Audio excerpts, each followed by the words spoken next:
A day in my life in Morong, Bataan.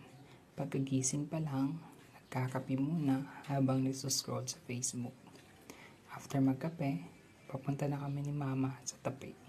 Ang tapi pala ay isang ilog dito sa Morong, Bataan na dinadayo ng mga tao kasi napakaganda paliguan at napakatahimik.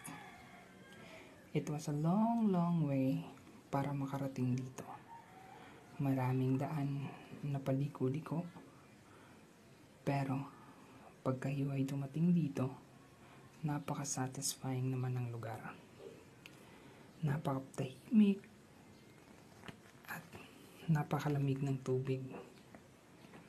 Kaya ayun, pagkarating ko dito, pa-video muna hanggang sa gumawa ako nito.